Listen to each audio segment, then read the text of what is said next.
Hey y'all, my name is Yvette and welcome to my channel. Today I'll be recommending books for this year's round of the Latinx-a-thon. This is a readathon where we read books by Latinx authors in celebration of Latinx Heritage Month. It's running from October 6th to October 15th. I am one of the co-hosts along with Priscilla at Bookie Charm, Andrea at Book Ramble, and Jocelyn at Yogi with a Book. And for more details, make sure to check out my announcement video, which I will link down below. This year's prompts are super open to interpretation and vary from person to person, so I'll be giving recommendations based on my interpretation, but if you're looking for a more specific recommendation, feel free to ask me in the comments. And also, make sure to check out my co-host recommendation videos. We should all be going up on the same day, so you'll be getting a ton of recs. And if you still want more recommendations, we still have the videos from our previous year of the readathon, as well as videos where we ask other Latinx book reviewers to recommend Latinx books, and they're all in one playlist. So now for my recommendations.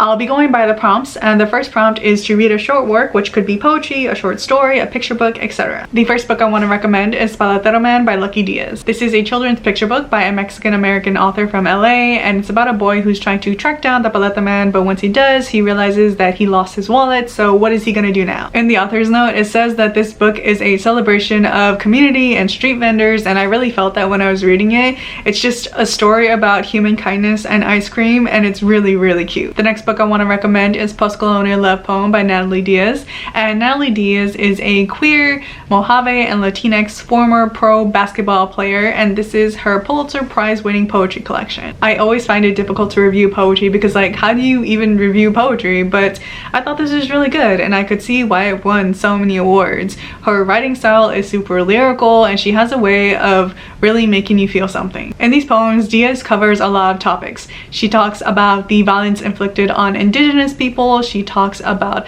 playing basketball and growing up on a reservation, and the importance of water. Those poems about water were especially good. Water and the river have a particular importance to the Mojave people, and those poems were moving. And the last short book that I want to recommend is Sulwe by Lupita Nyong'o. Lupita Nyong'o is a Kenyan Mexican actress, and this is her picture book about colorism. Sulwe is a child with dark skin, darker than anyone else in her family. She is struggling with self-worth, and she tries to lighten her skin and is just having a really hard time. But then her mother tells her a story that opens her eyes and changes the way she views herself. Colorism is a huge problem in Latinx communities, and to see a picture book aimed at children addressing this is something really special. And besides the story being great, the art is absolutely gorgeous. Like, this is my favorite picture book for the art alone. The second prompt of this readathon is to read something spooky, and the first book I want to recommend for that is Paola Santiago and the River of Tears by Taylor Kim Mejia. This is a middle grade fantasy about a 12-year-old girl named Paola. Paola's mother has told her to stay away from the river because that's where La Llorona is, but Paola is super into science and she's very logical, and she doesn't believe in her mother's superstitions, which is why she disregards her mother's warnings and plans to go stargazing with her friends. But when she gets there, one of her friends never shows up. Paola starts to believe that maybe her mother was right and that La Llorona is responsible for her friend's disappearance. And now the cops aren't really doing anything to find her friend, so she decides to take it upon herself to go find her herself. And she ends up going to a world full of monsters to find her friend. This book has a ton of Mexican American folklore like La Llorona and disembodied hands, and it's all very spooky and fun. But besides that, I love Paola as a character and her character development. At the beginning of the book, she's very angry and stubborn and jealous, but over time she comes to recognize the darkness within herself and chooses instead to forgive those who wronged her and realize when she was wrong herself. And like, that personal journey throughout the book is so well done and something I appreciate even a year after I've read this book. The next book I want to recommend is Eartheater by Dolores, Reyes, translated by Julia Sanches, and this is a magical realism novel about a girl who lives in the slums in Argentina. After the death of her mother and being abandoned by other adults in her life, the main character and her brother are left to fend for themselves. So she drops out of school, and there are always other teenagers hanging around her house, drinking and playing video games, and giving what the translator describes as lost boy vibes. She has this compulsion to eat dirt, and when she does, she gets visions of people's deaths, which is what I'm counting the spooky prompt for. And when word starts getting around about her ability, people come to her begging for help. This novel is a response to the rampant femicide across Latin America, but in this one in particular in Argentina, where a lot of women have died and there has been no justice for their deaths. I really like this concept for a book, and I think everything around the earth eating was super fascinating and well executed. And like, I haven't read a ton of magical realism, but I really like this idea of nature acknowledging and responding to your pain when the government and the powers that be don't. The government and the police don't care about women going missing, but the Earth knows and is able to show the main character what has happened to these women when they would otherwise be forgotten or ignored. The one caveat I have about this book is that the main character enters a sexual relationship with a police officer, and it's been quite a while since I've read this book, so I can't say this with complete confidence, but if I'm remembering correctly, she was underage at the time, so there are graphic sex scenes that are statutory rape. I think the relationship is portrayed in a way that the reader knows that this is not a good relationship, but still that's something to keep in mind if you're looking to pick this up. The third prompt for this readathon is to read something cozy, and there are a few things in this world more cozier to me than holiday romances, and the one I want to recommend for this video is Dance All Night by Alexis Daria. Alexis Daria is Puerto Rican, and if you recognize her name, you're probably more familiar with her more recent romance series, which starts with You Had Me at Hola, but this one is a novella that takes place in one of her previous romance series about dancers. Specifically, these are dancers who compete on a Dancing with the Stars like competition show, and that whole series is really fun. In this one, the romance is between Nick, a Broadway dancer, and Jess, a ballroom champion. The year before, they share a midnight New Year's kiss, and it was magical, but then the next day Nick went on tour and they didn't speak again, even though that kiss is something that Nick thought about the rest of the year. When the holiday season rolls around, they meet up and Nick wants another chance with Jess, but Jess is like, nah, and she's being a Scrooge, so Nick and her make a deal that if he can get her to believe in holiday magic in 3 dates, then she will give him another chance. So they go on those dates and romance happens, and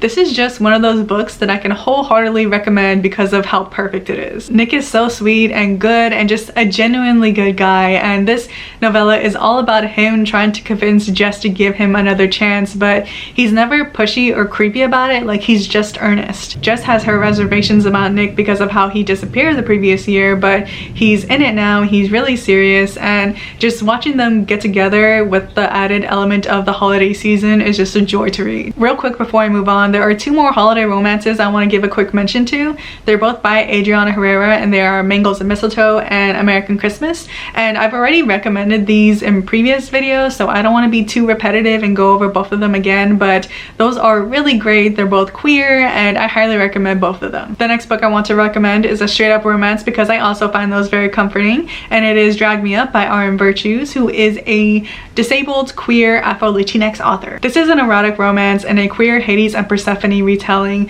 where Persephone is a black trans woman and she is the lead aerialist in a kind of Circus Delay kind of show, and Hades is the owner of a casino where their show is being played. So at the beginning of this novel, Persephone has finally gone to a place she's worked so hard for career-wise. The only problem is that she's in the town that Zeus basically runs, and they have a history together where Zeus thinks that she owes him for her success. At the same time, she meets Hades, who has a very shady and mysterious reputation for being the one that does all of Zeus's dirty work.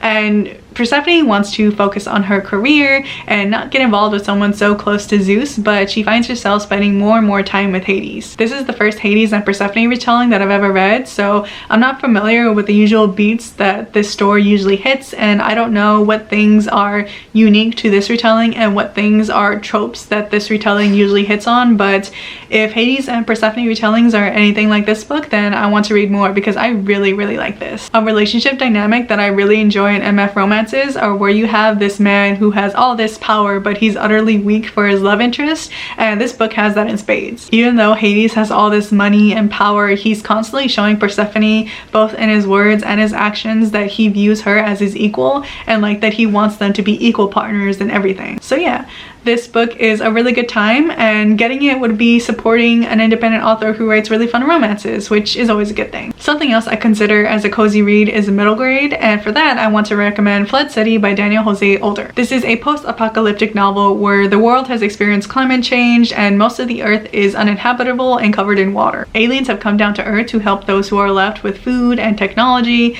and also to fend off one section of humanity that used to rule the earth but now live in airships. And we follow one of the first generation of children who were born into this new world. So there are a lot of themes and a lot going on with this novel. First off, you have the relationship between the aliens and the humans on Earth, which is very much a colonizer-colonized situation. And then we also meet one of the children from the airship people, and he starts to realize that maybe the people who raised him aren't very good people, like maybe they are the oppressors, and what is he supposed to do with this information? A lot going on, but everything is handled really well in a way that I can expect Daniel Jose older to handle it. Something that I really like about his middle grade is that he tends to cover serious topics and he addresses them seriously. Like, he doesn't talk down to his audience and really respects his audience, and he does this while still maintaining the lightness and sometimes silliness that middle grade can have. Like, there are kids going to war in this book and he doesn't shy away from the realities of that, of kids dying and kids doing the fighting themselves and then maybe killing another person. And even though that this book has all that, it still counts as a comfort read to me because it doesn't have the heaviness that a YA or an adult book might have covering these topics. Bad things are happening, but this is a middle grade, so I know that everything's gonna turn out okay. And the last prompt for this readathon is to read something with a seasonal cover, which for me would be a fall cover. And the first one I want to recommend is The President and the Frog by Carolina de Robertis, who is a queer Uruguayan author. This is a shorter novel that's told in a dual timeline, both following the presidents of an unnamed Latin American country at different times in his life. In the present, he is old and retired, and he's being interviewed by a European journalist because he has this international reputation of being a very just, for the people, progressive kind of leader. They talk about current events, including the election of the new far-right leader of the empire in the north and what that could mean for the rest of the world. The other timeline is told decades in the past, where he's being held in a hole in the ground in solitary confinement for being a guerrilla revolutionary, and this is before he becomes president. He is maybe losing his mind and he's thinking about giving up because at this point he's been in prison for years and years, but then he starts talking to a frog, and this frog is encouraging him to talk about his past. And through these conversations, he finds resilience to carry on despite his circumstances and despite never knowing if he's gonna be free again. So this book is just a lot of talking and storytelling, and it's difficult to talk about it in a way that will convey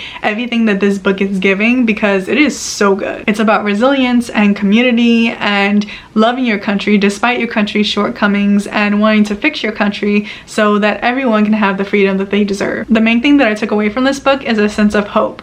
The president is a former revolutionary who is able to keep his revolutionary ideas once he was in office, and he truly cared about every single citizen and making the country better for everyone. And like, I don't know if it's possible to have a leader of a country have such good and honest intentions and be able to stick to those intentions throughout their presidency, but I do think it's important to at least have hope that that is possible. And I also think that reading this book is kind of comforting and cathartic in that way too, because like, our world is in shambles and like, the world of this book is pretty much our own, but it's nice to see that it could be better. And finally, the last book I'm recommending today is Velvet Was the Night by Silvia Moreno-Garcia. This is a historical noir that takes place in Mexico City in the 1970s, right at the beginning of the Dirty War. And we follow two characters mostly, Maite and Elvis. Elvis is a kind of enforcer for the Hawks, who are a government-sanctioned group that are tasked with interfering with student protests. And Maite is a legal secretary who is really into romance comics and records